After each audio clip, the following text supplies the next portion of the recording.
Okay, next one up is this Aprillia Tuono 660. This is a 22 plate.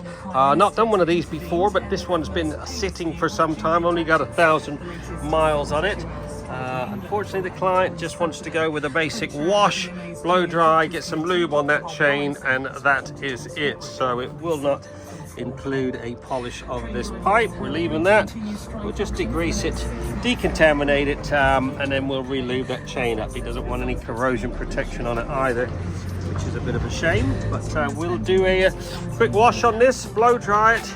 I will throw in a little XCP on the banjo bolts and a couple of other bits, but we'll get all this old chain lube off of this wheel. It's pretty manky. It's only got 1,000 miles on it, but we'll give it a proper wash and get it looking like it should.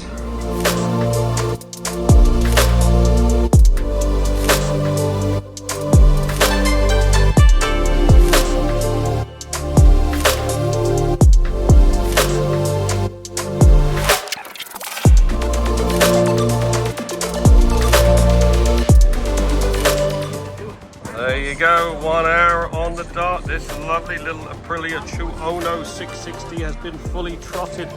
This has had just a basic wash, degrease, decontaminate all that old chain lube off of that wheel. It was all up underneath, all the back of the number plates all been removed. I degreased all that old chain lube off. We blow dried it, re-lubed it back up, put a bit of dressing on the wheels. All the motors had XCP misted on, same as your banjo bolt and your caliper bolts. Anything that I think will corrode has had a good little brushing. Done, 1 hour on the dot of being filmed.